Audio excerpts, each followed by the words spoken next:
Helicopters took them away. 14 men out of hundreds of nationalists who were interned. They were singled out for special treatment. Taken to secret locations, they were subjected to what was called deep interrogation. These handmade models in a private museum in Lurgan illustrate what happened.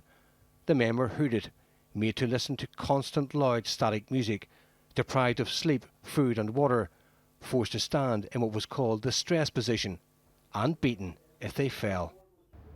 In 1976, the European Commission on Human Rights upheld a complaint by the Irish government that the men had been tortured, but that ruling was later overturned on appeal.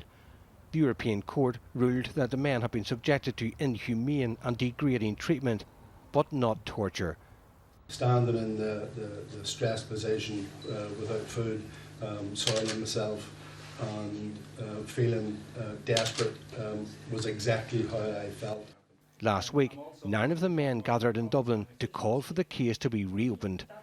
Amnesty International and the men's lawyers said new evidence proved the British government had misled the court. The Irish government today accepted that argument. It's asking the European Court to revise its 1978 judgment.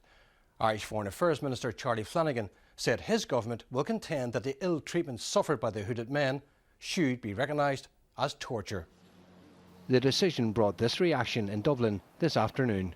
It couldn't come at a better time. It's the best Christmas present any of us could have got. Myself and my comrades all here. There's 5 of us here. Unfortunately, the rest of the men couldn't get down. We have been busy letting everyone know and informing everybody else, but Christmas has come early for all of us. In Lurgan, another member of the group had this to say. It's still in my mind, particularly this last 12 months. It's almost a daily basis, and I am happy that it's come to this conclusion.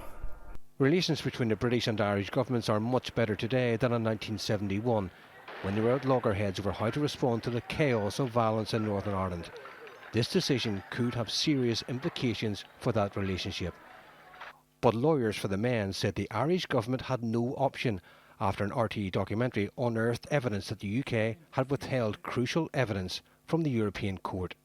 The Ministry of Defence has consistently rejected allegations that it used torture and has pointed out that it has always fully cooperated with statutory inquiries.